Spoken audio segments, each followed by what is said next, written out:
O que é que te realiza? Gostosa a expressão, porque em português ela não tem o mesmo sentido que tem em inglês. Porque em inglês, vocês sabem, o verbo to realize significa dar-se conta, ter consciência.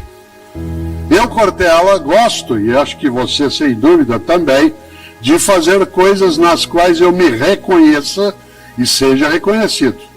Eu tenho uma profissão, esta profissão que tenho, que é de professor, que permite muita convivência com o reconhecimento. Mas há outras profissões que guardam um certo anonimato. Isto é, a pessoa não é visualizada naquilo que faz. São pessoas que estão no nosso dia a dia, enquanto nós estamos aqui agora, nesta reflexão, que estão cuidando do som, da segurança, da iluminação, cuidando do ar-condicionado, cuidando para que a gente possa sair depois daqui. Estou falando do imediato, a nossa situação. No entanto, eu não tenho dúvida que essas pessoas, elas se sentem absolutamente valorizadas quando elas veem que está tudo em ordem, cheio de graça. Eu vou contar algo que eu gosto de trazer à tona sobre propósito, que aparece num livro meu mais antigo, que eu aprecio muito, chamado Qual é a Tua Obra? Que é um livro sobre gestão, liderança e ética. Aliás, ele é completado, né, por esse outro, porque fazemos o que fazemos. E eu vou lembrar lá algo que aparece com muita força, porque eu fui secretário de Educação da cidade de São Paulo. E quando eu estava na secretaria, como todo secretário, todos os dias eu tinha de visitar escolas da prefeitura. E, portanto, todos os dias eu saía, na época o carro era um Opala, preto de chapa dourada, eu ia à segurança e eu ia visitar alguma escola na cidade, 2, 3 vezes ao dia. O que acontecia quando eu chegava na escola? Estavam lá me esperando. Tinha fita para cortar, bandeirinha. As crianças estavam todas arrumadas e cheirosas no pátio para cantar uma música que eu tenho trauma. De tanto que eu ouvi, que é maravilhosa, que é a Aquarela do Toquinho. Porque cada vez que eu entrava numa escola, estava na moda isso, nos anos 1990, lá estavam elas com a bandeirinha. E é maravilhoso isso. Depois que terminava a apresentação no pátio, eu era levado para a sala de professoras ou professores, e ali havia um lanche, com coisas gostosas, quitutes, que eram feitos ou na escola, ou levados. E é claro, vocês já viram, aquela mesa cheia de coisas, um monte de professor e professora em volta, aguardando o secretário comer a primeira esfirra. Só quando eu algo pegava que as pessoas se aproximavam, aquela liturgia do cargo. Quem ia comigo todas as vezes que eu ia visitar a escola? Algum assessor ou assessora. Isto é, alguém que já tinha convicção de que aquilo era cheio de graça. Razão pela qual estava também numa gestão pública. Quem não ia comigo? Quem levava a máquina no dia a dia. Então, por exemplo, no andar que eu ficava, no andar da secretaria, tinha uma senhora, Dona Maria Real, que no fundo do corredor tinha uma pequena cozinha e ela passava o dia ali fazendo café e levando para o gabinete do secretário, porque muita reunião, muita gente, toda hora ela vinha fazer café. O que Dona Maria achava que ela fazia na Secretaria de Educação? Café.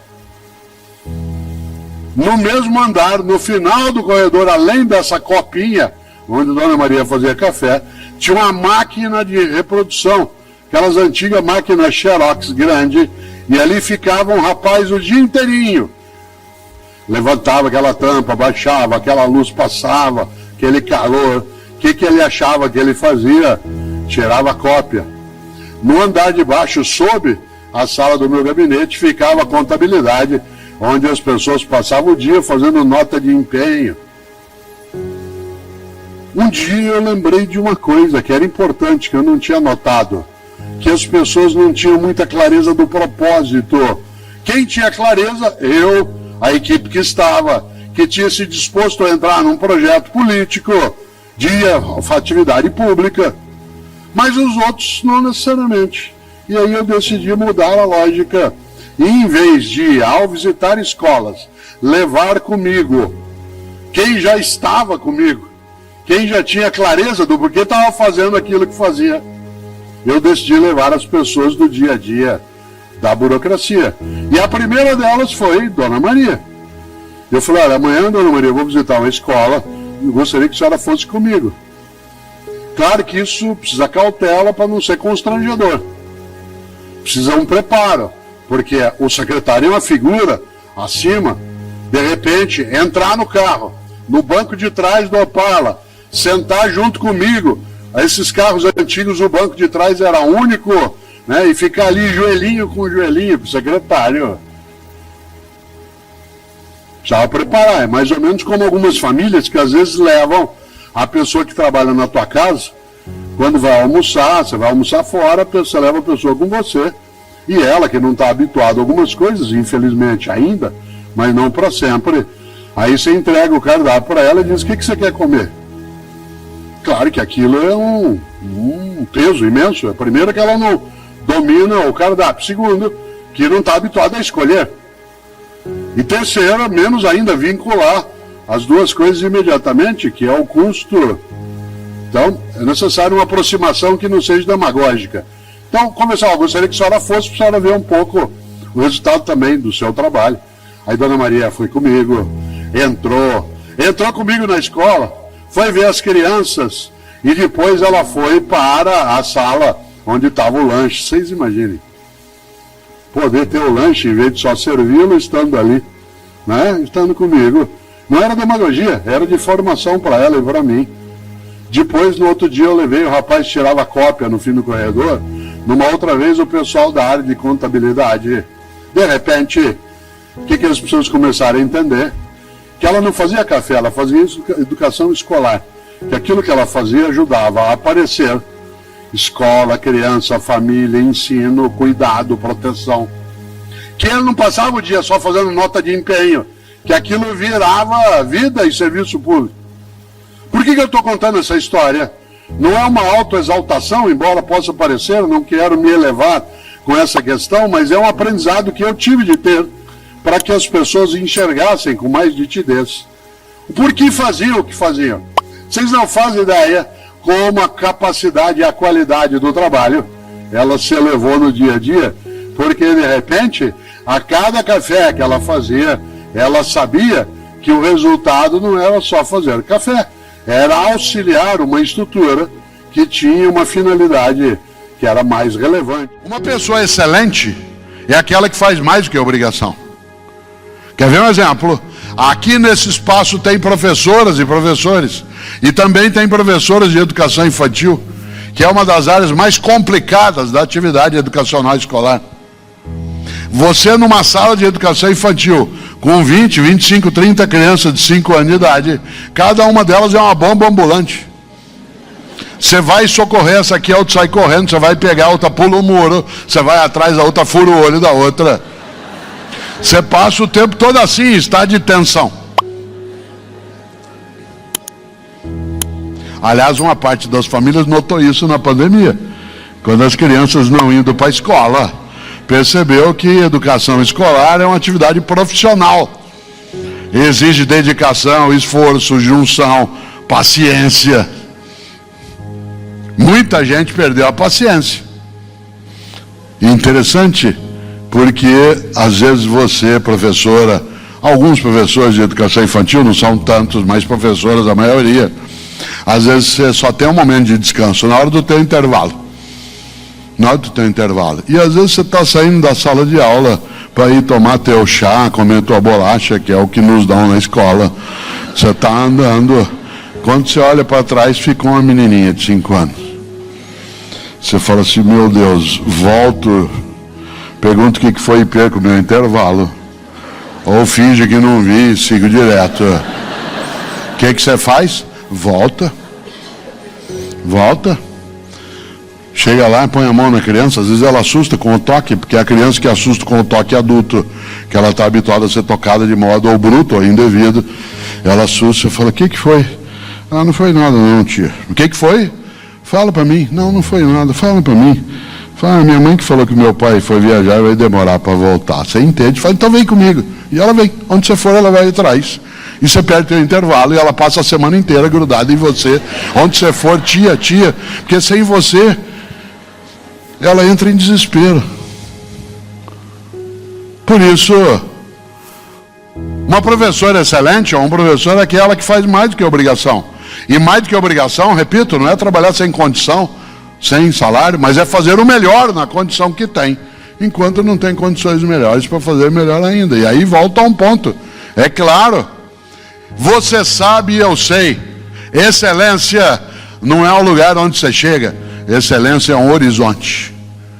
Excelência não é o lugar onde você chega, excelência é um horizonte. Se você supuser que chegou à excelência, você distrai, relaxa, cochila e desaba na mediocridade. O horizonte, você se aproxima, ele se afasta, você se aproxima, ele se afasta. Claro, eu não posso imaginar que assim o é. Eu torço no futebol para o Santos e sou casado com uma palmeirense. Portanto, nos últimos 3 anos eu ando meio quieto. Meu time é bicampeão mundial, tem títulos, e esse ano, no campeonato estadual, quase foi rebaixado pela primeira vez. Só não foi na última partida, porque ele venceu e o outro perdeu. O Vitória, uma das glórias do futebol também no Brasil, agora conseguiu subir. O Bahia está ali lutando para também chegar no outro lugar. E é claro que Cláudia não perde a ocasião. Aliás, durante algum tempo, uma semana, o Santos ficou em primeiro lugar no Campeonato Brasileiro. Agora está ali, 10º, 11º, 12º, vai e volta. E na semana que ficou, não perdi, claro, a chance foi lá, printei, né? E mostrei, falei, aqui é o Santos em primeiro lugar. Ela falou, teu time é chamado de peixe, o símbolo é uma baleia, mas ele é mesmo um golfinho. Eu falei, golfinho? Foi assim, sobe, faz uma gracinha, afunda outra vez. O que eu podia falar para ela naquela hora? O que eu falei. Falei, vem aqui ver a nossa sala de troféus. Ela falou, então, mas no campeonato que é agora, como é que é? Então vem ver a nossa sala de troféus. Cuidado. Passado é referência, não é direção. Passado é referência, não é direção. O fato de eu ter uma sala de troféus mostra que é possível fazer, não é garantia de que será feito. Mostra que é possível realizar, não é um indicador de certeza de que será feito. Você diz, isso conosco, porque se você e eu não entendemos a excelência como horizonte, eu relaxo, distraio. O Pedro, de modo agradavelmente exagerado, disse que eu sou professor de filosofia, talvez, que tem mais seguidores. Se eu achar que isso é suficiente, se eu sentar, relaxar, distrair, achar que já está bom, cuidado, há uma diferença entre autoestima e autoengano. Autoestima é eu ter clareza em relação a quais são as minhas qualidades, quais são as minhas capacidades. Autoengano é eu superestimar essas capacidades. Eu posso até ser alguém que dentro do campo da docência, da filosofia, da escrita, atingir algum êxito, mas isso desaba no momento que eu começar a ser morno. Deus vomitará os mornos. E a mornidade, ela assoma, ela vem até o topo, quando a gente cai dentro da mediocridade. E o que é a mediocridade, repito, é quando a gente esquece da ideia central do Goethe, que é, se alguma coisa tem de ser feita, então que ela seja bem feita. E esquece outra coisa na sequência, é preciso enfrentar a preguiça. Preguiça você e eu temos em várias situações, mas quando ela domina, é aquela preguiça de dizer, dá para o gasto, isso é suficiente. A preguiça na religião, a preguiça no casamento, a preguiça na escola, a preguiça na profissão. Cuidado, quando o mundo religioso, especialmente cristão, colocou a assídia como um pecado capital. No ponto de partida, a preguiça era um grande pecado por supor que haveria ali algum tipo de desmanzelo, de enfraquecimento, de acovardamento em busca da vida salva, no sentido mais amplo da expressão religiosa. E é preciso também que a gente lembre que a preguiça, ela nos vem vez ou outra, mas quando ela é um modo de vida, com ela a gente se habitua. Por isso, há pessoas na vida que, face a qualquer coisa, dizem: o que eu posso fazer? E há pessoas que se apresentam e dizem: o que eu posso fazer? Nesse tempo pandêmico, por vários momentos, eu fui entrevistado. A filosofia, quando momentos de crise, ela vem muito à tona. E a pergunta mais difícil que eu tive que responder foi uma que avaliaria a minha vida, para ver se eu fui banal, fútil, inútil, superficial, morno. E um dia uma jornalista me pegou de pronto numa entrevista ao vivo e falou assim: professor, olha que pergunta difícil. No dia que o senhor se for, e nós estávamos na pandemia mais forte, portanto não era só uma hipótese. No dia que o senhor se for, quando o senhor encontrar Deus, o que o senhor quer que ele fale para o senhor? Tem um elogio na pergunta dela, que é supor que é Deus que eu vai encontrar. Dentre tantas possibilidades, seria bom demais. Mas tinha uma questão mais séria por trás, que é, no fundo, como é que eu terei a aferição daquilo que fiz na vida? Não é que alguém tem de aferir fora de mim, mas eu tinha que, na resposta, aferir eu mesmo. Quase eu brinquei com ela, e eu fiquei com vontade de brincar. E eu quase respondi para ela uma coisa que um dia eu caí numa armadilha em Belo Horizonte, num congresso de enfermagem. Eu sabia aquela história e caí assim mesmo, porque era um congresso com 2.000 enfermeiras, e era como esse, não tinha debate. Ao final, na hora que terminou, eu agradeci. Na hora que eu estava saindo, uma enfermeira falou assim: professor, falei: oi, o senhor pode responder uma pergunta antes de ir embora? Eu disse: claro. Ela falou: o que o senhor quer que fale do senhor no teu velório? Eu pensei, fiz uma volta por Platão, Aristóteles, Parmênides, Heráclito, Zenão, Anaxímenes. Falei uns 6 minutos. Enquanto eu falava, eu pensava: vou dar o troco nessa enfermeira, ela vai ver. Enquanto eu falava, depois de uns 6 minutos, eu virei para ela e falei assim: e você? O que você quer que fale de você no teu velório? Ela falou: eu quero que fale assim: nossa, ela está mexendo. Olha que simplicidade.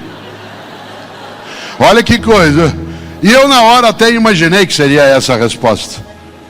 Mas eu decidi mais séria a resposta. E eu queria fechar exatamente com isso, porque eu disse a essa jornalista: sabe o que eu quero que Deus fale para mim se eu encontrá-lo? No final dessa minha jornada, da minha trajetória, eu quero que ele olhe para mim e diga assim: valeu, Cortella, valeu. Eu te entreguei uma dádiva, um dom, um mistério que é a vida, e você não desperdiçou com pequenez, com inveja, com imbecilidade. Várias vezes foi pequeno, imbecil, várias vezes foi banal, mas lutou, enfrentou com coragem a preguiça, para fazer da tua trajetória uma coisa em que você fosse capaz de fazer valia da tua vida. Por isso, para cada pessoa, para cada mulher e homem que aqui está agora, para cada um e cada uma de nós aqui, o que eu mais desejo é que você faça o teu melhor na condição que você tem, enquanto você não tem condições melhores para fazer melhor ainda. Sabe para quê? Para quando terminar a jornada, poderem dizer de você e de mim, seja a divindade, seja outra pessoa, que olhe e diga: valeu. Eu nunca me esqueço de uma situação. Eu entrei na universidade em 1973 para fazer filosofia. Aliás, fazia com teu pai, né, Zé Aymar, que também tinha 18 anos como eu. Claro que eu não reconheci, dada a impossibilidade, né, de a gente lembrar tanto. Mas teu pai é quem dirigia o carro da comunidade dele, e eu pegava carona às vezes. E era um Fusca marrom, né, que ele dirigia, que estava sempre limpo, e com uma coisa incrível, com o cinzeiro limpo. Quem aqui é mais jovem não imagina que os carros tinham um cinzeiro para a gente usar, e a gente usava, porque boa parte de nós, né, ainda era fumante naquele momento. E você sabia quando alguém era caprichoso quando você entrava no carro da pessoa. Aliás, você sabe até hoje. É só você entrar no carro de algumas pessoas. Tem gente que o banco de trás, ele guarda bolacha da Páscoa, de pré-pandemia, brinquedo de criança, coisa lá dentro. Se você olhar no vão do banco, você descobre o cardápio da família nos últimos 5 anos. E a gente que tinha cinzeiro, você sabia quando a pessoa não tinha capricho? Porque o cinzeiro estava cheio, né? Eu era fumante, não sou há mais de 20 anos, mas para quem já foi fumante um dia, aquilo não afetava. Hoje, quando eu lembro do aroma que aquilo exalava, era algo capricho. Podia ser o teu Fusquinha, que alguns chamavam de Fuca. Meu genro alemão demorou para entender, mas depois ficou fácil ele entender, porque é um carro que eles chamam de Volkswagen. Nós chamávamos de Fusca, que era o nosso modo de dizer Volkswagen, e aí ficava. E agora você podia ter um Fusquinha, ele podia ser antigo, mas tinha gente que cuidava dele com capricho, lavava sempre. Todo sábado ia lá, ficava polindo. Meu pai e minha mãe tinham um Fusca, quando a gente vivia em Londrina, um Fusca azul, 1962. Você já pensou? Capota dentro, branca por dentro. Meu pai e minha mãe todo sábado pegavam uma escova e sapólio e ficavam limpando. Era o Fusca. Para quê? Capricho. Porque quando você limpa por dentro o teto do Fusca, você também se preocupa em cuidar da decência da família, da tua forma de relação com o ambiente, com a tua casa, com os teus negócios, com a atividade no banco, que era o caso dele, ou no caso dela, professora. Capricho.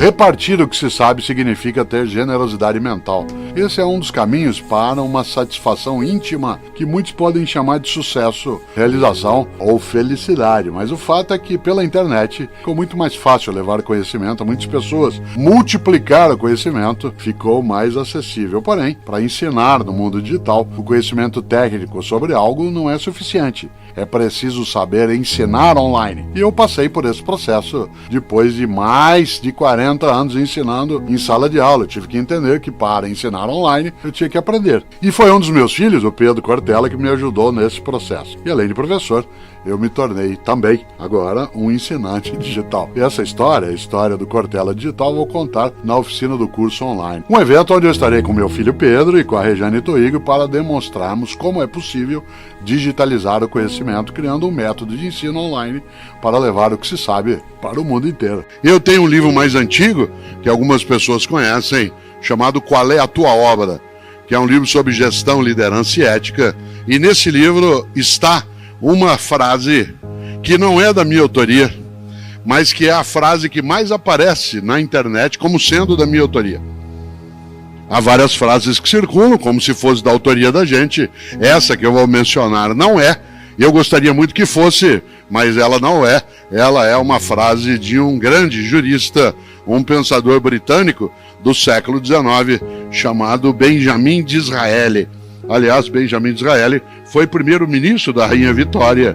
E Benjamin Disraeli um dia disse: a vida é muito curta para ser pequena. A vida é muito curta para ser pequena. Já basta que ela curta seja para que a gente consiga pequená-la de algum modo. Claro que a vida é curta. Aliás, nós estamos notando nesses tempos o susto que a gente toma nessa mesma condição. Claro que a vida é curta. Olha que coisa interessante, né? A média de vida hoje é de 75 anos. 75. Há 100 anos era de 42 anos a média de vida. Você diz, como assim? Sim, mas meu avô, minha avó, ou meu bisavô, minha bisavó, viveram até 90 anos de idade. Sim, mas quantos filhos eles perderam? Ah, minha bisavó teve 12 filhos, mas só 6 vingaram, para usar um termo da época, isto é, sobreviveram. A média de vida hoje, a média é de 75 anos. mas ela já o foi muito menos. Haja vista que algumas pessoas que a gente até imagina como idosas, quando alguma coisa fizeram, eram muito jovens. É só você pensar que em 2022 a gente lembra 200 anos da independência do Brasil. 200 anos, feita em 1822. Pois bem, Pedro, que faz a independência no sentido formal e que terá dentro do Império o título de Pedro I, tinha 22 anos de idade quando fez a proclamação da independência. Aliás, ele morreu com 35. Se você imaginar que Pedro I, que para nós é uma pessoa mais vetusta, né, alguém que até na imagética parece mais idosa, ele faleceu com 35 anos. Quando Charles Darwin, hoje inclusive 24 de novembro, é aniversário da primeira publicação da Origem das Espécies feita por Darwin. Charles Darwin, quando saiu no brig da Marinha Britânica a viajar pelo mundo sob o comando de Fitzroy, de Robert Fitzroy, que era quem comandava esse brig, o Darwin, que viajou pelo mundo, veio para a América Latina, passou pelo Brasil. Há várias anotações do Darwin sobre o Brasil que são meio arrepiantes, porque ele notou aqui o processo de escravização existente, o modo em que se tinha o tratamento para outros seres humanos. Há anotações de Darwin sobre isso, e Darwin passou pelo sul da América do Sul, vocês lembram? Seguiu pela costa do que hoje é o Chile e chegou, né, nas Ilhas Galápagos, onde ele teve o grande momento do experimento que gerou mais adiante a percepção sobre a teoria da evolução. Pois bem, quando Darwin saiu a viajar no brig da Marinha Britânica para fazer as pesquisas que ele agregou para fazer o livro Origem das Espécies, ele tinha 20 anos de idade. Aliás, Fitzroy, aquele que comandava o navio da Marinha Britânica, tinha 24 anos de idade. Você diz assim, ué, e o que isso significa? Você acha que eu estou atrasada, que eu já devia ser almirante com 25 anos? Claro que não. O que eu estou dizendo é que a nossa noção de tempo, ela fica alterada, né, em relação às percepções. Nós acabamos esquecendo que as pessoas puderam fazer também o melhor que elas tinham numa determinada condição, com uma idade que era muito, né, mais restrita do que apenas aguardar um tempo mais longo para fazê-lo. Ah, um dia eu vou fazer, um dia vai acontecer. Curioso, porque uma das coisas boas dentro disso é que, de fato, a vida é muito curta para ser pequena. 75 anos, quando eu tinha 20 anos de idade, alguém de 40 estava longe. Quando eu fiz 40 anos de idade, alguém de 60 estava longe. Quando eu fiz 60, alguém de 80 está na minha cola. Minha mãe Emília, que eu mencionei antes, a avó de alguns e algumas que aqui estão, vai fazer 93 anos de idade. Mas quando ela estava com 90 anos, um dia, eu com ela falava, e ela falou, filho, sabe o que me falou hoje uma velhinha lá na igreja? Eu disse, mãe, defina a velhinha. Ela falou, ela deve ter uns 91, 92. Claro, a vida é curta para ser pequena, mas ela se apequena ainda mais se a gente tem uma vida banal, fútil, morna, superficial. Eu faço o que eu posso. Digo de novo, há 3 caminhos para o fracasso. Não ensinar o que se sabe, não praticar o que se ensina e não perguntar o que se ignora. Vamos inverter. Neste momento, habilidades, competências, elas exigem que a gente, para poder ter êxito, seja capaz de, primeiro, ensinar o que se sabe, isto é, generosidade mental, partilha, levar adiante aquilo que, fortalecendo o grupo, me fortalece.